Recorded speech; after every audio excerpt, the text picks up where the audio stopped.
Hello guys, welcome back to my channel. तो इस video में मेनली हम लोग उन सारे इम्पोर्टेंट बुक्स को देखेंगे जिसके हेल्प से आप अपना पैरामेडिकल और नर्सिंग का अच्छे से पढ़ाई कर सकते हैं। तो बहुत कोई को कन्फ्यूज़न होता है कौन सा बुक लें कौन सा नहीं लें। तो मैं आपको कुछ बुक्स दिखाने वाली हूँ इस वीडियो में जो कि आपके लिए बहुत ज़्यादा ही हेल्पफुल हो सकता है।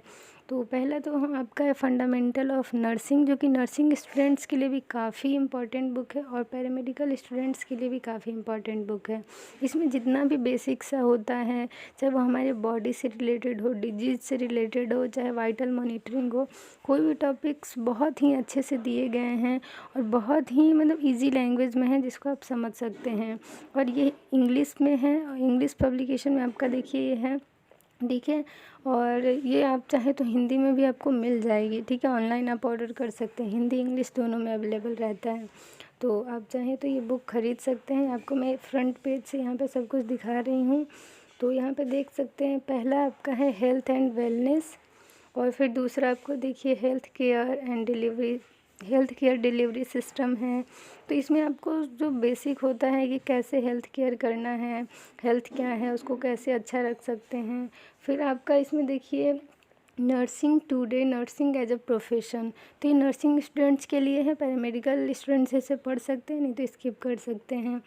तो इसमें बहुत सारे इंपॉर्टेंट टॉपिक्स हैं, अगर जो भी आपके सिलेबस में हो आप यहाँ से टिक कर सकते हैं। तो मेरे लिए जो इम्पोर्टेंट टॉपिक्स थे तो मैं इसमें से खोज सकती हूँ। वैसे ये मेरा बुक नहीं है, मैंने नर्सिंग स्टूडेंट से ये थोड़ा सा ले रखा है ताकि मैं इसका वीडियो बना के आप लोगों को प्रोवाइड कर सकूँ। तो और यहाँ पे आगे का टॉपिक देखें तो सारे जितने भी एथनिक्स वगैरह हैं, नर्सिंग स्टूडेंट्स के लिए प्रोफेशनली वो किस तरह से ट्रीट कर सकते हैं किसी भी पेशेंट को, तो इसमें सभी चीज़ें दी रखती हैं, ठीक है, दिया हुआ है सब। और इसमें नर्सिंग डायग्नोसिस है, नर्सिंग असेसमेंट है, फिर इम्प्लीमेंटिंग नर्सिंग केयर है, डॉक्यूमेंटेशन एंड रिपोर्टिंग है। तो ये सब मेनली नर्सिंग स्टूडेंट्स को करना होता है वार्ड में, जैसे डॉक्यूमेंटेशन करना, फिर रिपोर्ट करना, ये सब पेशेंट का असेसमेंट करना, वाइटल मॉनिटरिंग। तो ये बेसिक है दोनों के लिए, पैरामेडिकल और नर्सिंग स्टूडेंट्स के लिए। तो ये आगे का जो टॉपिक्स हैं वो पैरामेडिकल स्टूडेंट्स के लिए काफ़ी इंपॉर्टेंट हो सकता है, साथ साथ नर्सिंग स्टूडेंट्स के लिए भी। तो मेडिकेशन कैसे देना है और कौन से इक्विपमेंट्स वाइटल मॉनिटरिंग के लिए यूज़ में आते हैं, और फिर उनका साइकोलॉजिकल फिजियोलॉजिकल असेसमेंट किस तरह से करना है पेशेंट का, किस तरह से उनके बॉडी में इलेक्ट्रोलाइट और फ्लूइड बैलेंस करना है, और sleep, bowel examination, urinary examination, nutrition, oxygenation, यानी सारी टॉपिक्स बहुत ही अच्छे से यहाँ पे समझाई गई हैं। और ये यहाँ पे इसका जो है इंडेक्स है, ठीक है, यानी कौन कौन से टॉपिक्स किस पेज में दिए गए हैं। तो यहाँ देखिए इस तरह से दिया हुआ है। पहला टॉपिक हमारा हेल्थ एंड वेलनेस था, तो यहाँ पे आप देख सकते हैं सारे पेजेस को मैं यहाँ पे पलट कर दिखाऊंगी।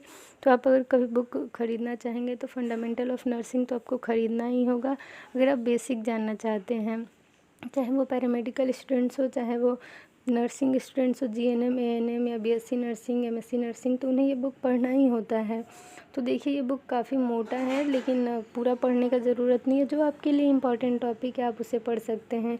अब इसके बाद सेकंड बुक है मेडिकल सर्जिकल नर्सिंग, जो कि फ़िलहाल ये नर्सिंग के साथ साथ पैरामेडिकल के लिए भी बेहद ज़रूरी है, क्योंकि इसमें सारी डिजीज़ के बारे में, सर्जरी के बारे में, इंस्ट्रूमेंट्स, मशीन्स के बारे में बहुत ही अच्छे से इस बुक में दिया हुआ है।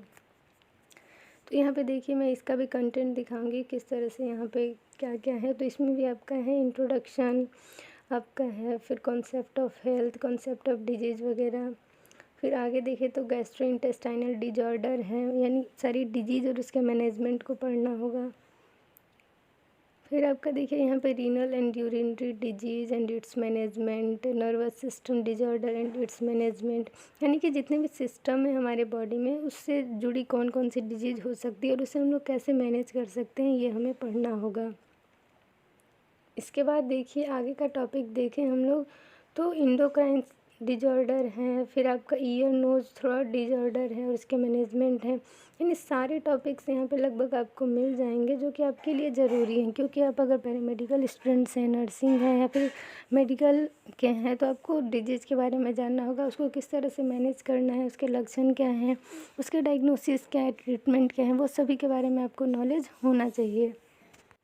इसके बाद आपको जो है ये भी समझना होगा कि पैथोफिजियोलॉजिकल कॉज क्या है डिजीज़ का, ठीक है। यानी पैथोफिजियोलॉजिकल स्टेटस भी देखना है सारे डिजीज़ का। फिर आपको सारे मशीन के बारे में, इंस्ट्रूमेंट के बारे में भी देखना है कि मशीन का नाम क्या है, उसको किस तरह से यूज करना है, कब यूज करना है।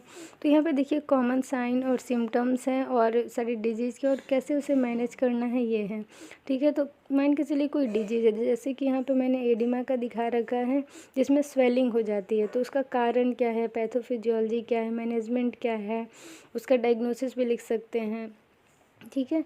तो इस तरह से देखिए सारे डिजीज़ का ऐसे ही दे रखा है कि उसका डेफिनेशन पहले, फिर कारण क्या है, पैथोफिजियोलॉजी क्या है, उसे किस तरह से मैनेज कर सकते हैं, और अगर उसका टाइप है, क्लासिफिकेशन है, तो उसको भी मेंशन कर सकते हैं। तो इसी तरह से सारे देखिए डिजीज़ यहाँ पे बहुत ही अच्छे से दे रखा है सारा। तो आप चाहें तो ये बुक जो है वो ख़रीद सकते हैं और आपके लिए बहुत ज़्यादा ही हेल्पफुल ये बुक साबित होगा। तो यहाँ पे देखिए ऐसे ही सारी डिजीज़ हैं। इटियोलॉजी का मतलब भी कॉज ही होता है, यानी कारण। तो इसी तरह से अब वीडियो को एंड करते हैं। आई होप ये वीडियो आप लोग के लिए हेल्पफुल हुई हो। तो वीडियो को एंड करने से पहले अगर आप चैनल पर नए हैं तो चैनल को सब्सक्राइब कर लीजिए और बेल आइकन को प्रेस कर लीजिए ताकि आपको सारी लेटेस्ट वीडियो की अपडेट्स मिलती रहें। Thank you for your support and love and bye, take care.